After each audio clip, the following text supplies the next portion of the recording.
Hello दोस्तों, स्वागत है आप सभी का हमारे चैनल हॉन्टेड नाइट्स में। अगर आप पहली बार हमारे चैनल पर आए हैं और पहली बार ही मेरी आवाज़ सुन रहे हैं तो हमारे चैनल को सब्सक्राइब कर लें और साथ ही बेल आइकन ऑन कर लें ताकि हर रोज़ आपको एक डरावनी और दिल दहला देने वाली कहानी सुनने को मिले। दोस्तों, आज की जो ये कहानी है वो मनीष नाम के लड़के की है। तो चलिए कहानी की शुरुआत करते हैं। हेलो दोस्तों, मेरा नाम मनीष है और ये कहानी मुझे मेरे दोस्त ने सुनाई थी। अब इस कहानी में कितनी सच्चाई है ये तो मुझे नहीं पता, लेकिन सुनकर एक बार दिल कांप सा गया था, तो सोचा इसे आपके साथ शेयर करूं। तो चलिए कहानी की शुरुआत करते हैं। एक बार एक नया विवाहित जोड़ा नए शहर में रहने के लिए जाते हैं। इस नए विवाहित जोड़े में लड़के का नाम विक्रम और लड़की का नाम कोमल है। विक्रम की शादी को अभी कुछ ही महीने हुए थे। दोनों बहुत खुश थे।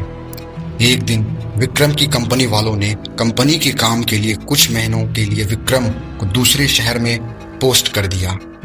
कंपनी ने जो फ्लैट दिया उसमें ये लोग रहने चले जाते हैं, पर इनको नहीं पता था कि इनकी ये जिंदगी का सबसे डरावना सच बनने वाला है।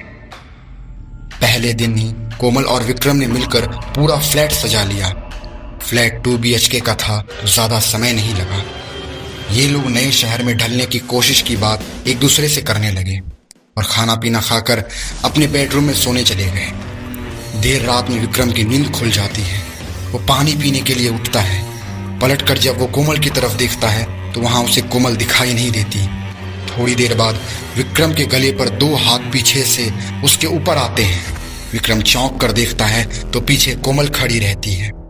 कोमल ने बोला, क्यों चौंक गए? मैं बाथरूम गई हुई थी। तुम जगे क्यों हो? विक्रम बोलता है, कुछ नहीं, बस पानी पीने के लिए जगह था। ये लोग फिर सो जाते हैं। सुबह उठकर कोमल दोनों के लिए नाश्ता और खाना बनाती है। विक्रम नाश्ता करके अपना टिफिन लेकर काम पर निकल जाता है। कोमल अपने फ्लैट में अकेली सोच रही होती है कि चलो बाकी का काम जो है उसे मैं कंप्लीट कर लेती हूँ। वो कपड़े धुलने के लिए वॉशिंग मशीन की तरफ जाती है, फिर मशीन में कपड़े धुलने के लिए डालकर वहां से चली जाती है।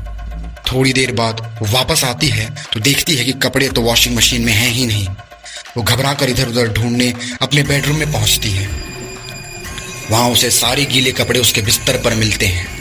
वो ये सब समझ नहीं पाती। शाम को विक्रम के घर आने के बाद उसे ये सारी बातें बताती है। विक्रम इसे वहम समझकर बात को टाल देता है। रात में दोनों अपने बेडरूम में सोने चले जाते हैं। तभी रात में किसी की तेज सांस लेने की आवाज विक्रम को सुनाई देती है। विक्रम धुंधली आंखों से बैठा होता है और मुड़कर देखता है तो वो बिस्तर से डर के मारे नीचे गिर जाता है। वो देखता है कि बिस्तर पर कोमल के बगल में कोई काला साया सोया हुआ है जो एक आदमी की तरह दिख रहा था। विक्रम दौड़कर बाथरूम में जाकर पहले अपनी आंखें धोता है। वापस आकर देखता है तो अब वहां कोई नहीं रहता। विक्रम को लगता है कि ये ठीक से ना सोने की वजह से भ्रम हो रहा है। इसी तरह 1 हफ्ता बीतने के बाद दोनों अब तक कई बार डर का सामना कर चुके थे, पर वो उसे भ्रम मानकर बार बार टाल देते थे। फिर एक दिन रात में दोनों अपने बिस्तर पर सोए थे। कुछ देर बाद बिस्तर हिलने लगता है। दोनों की नींद खुल जाती है। पहले कोमल उठती है तो सब नॉर्मल रहता है। फिर वो भी चेक करने के लिए बिस्तर के नीचे झांकती है और जैसे ही वो बिस्तर के नीचे झांकती है कोई उसका बाल पकड़कर बिस्तर के नीचे खींच लेता है। कोमल जोर से चिल्लाती है तो विक्रम जग जाता है और वो बिस्तर के नीचे उतरकर कोमल को देखता है और देखते ही वो पीछे की तरफ गिर जाता है। वो देखता है कि कोमल लेटी हुई है और उसकी तरफ देख रही है और कोमल के पीछे कोई है जो कोमल का सिर जमीन पर दबाया हुआ है। फिर वो टॉर्च जलाता है और वहां कोई नहीं रहता। फिर वो कोमल को लेकर बाहर निकलता है। दोनों बहुत डर जाते हैं। विक्रम और कोमल दोनों कमरे से बाहर जाने की कोशिश करते हैं, पर कोई दरवाजे के पास खड़ा रहता है। दोनों की हिम्मत नहीं होती आगे बढ़ने की। तभी विक्रम अपना टॉर्च जलाने की सोचता है। टॉर्च काम नहीं कर रहा था। इस दौरान वो देखता है कि कोमल उसके बगल में नहीं है।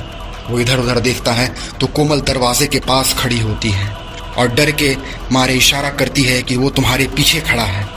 विक्रम डरते हुए पीछे पलटता है तो तभी उसे एक जोर का मुक्का पड़ता है जिससे वो जमीन पर गिर जाता है।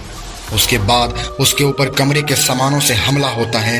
विक्रम को काफी चोट आ जाती है। उधर कोमल दरवाजा खोलने में कामयाब हो जाती है। वो तुरंत विक्रम को उठाती है और वहाँ से निकलने लगती है। तभी दोनों को पीछे से एक जोर का धक्का लगता है, जिससे वो सीधे फ्लैट से बाहर गिरते हैं। वो तुरंत ही लिफ्ट में चले जाते हैं और बिल्डिंग के बाहर पहुंचकर देखते हैं कि कोई साया उनके फ्लैट की खिड़की पर खड़ा है, जो थोड़ी देर में गायब हो जाता है और फ्लैट की लाइट भी बंद हो जाती है।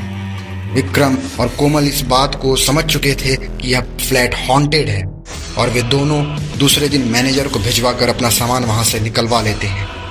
मैनेजर ने उन्हें बताया कि यह कमरा भूतिया है। बहुत दिन पहले यहाँ एक लड़के ने किसी लड़की के लिए जान दे दी थी।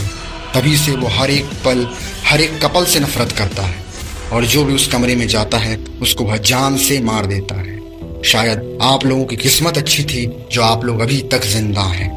यह सुनकर दोनों के रोंगटे खड़े हो जाते हैं और वो दोनों कहीं और रहने के लिए चले जाते हैं। दोस्तों, ये इंसिडेंट तो ख़त्म हो जाता है, पर यह हादसा उनकी आज भी नींद उड़ाए रखता है। कैसी लगी आपको ये कहानी? आई होप आपको ये कहानी बहुत अच्छी लगी होगी। अगर अच्छी लगी तो हमारे चैनल को सब्सक्राइब करके बेल आइकन ज़रूर ऑन कर लीजिए और ये कहानी अपने दोस्तों के साथ शेयर ज़रूर कीजिए। तब तक मिलते हैं अपनी अगली कहानी।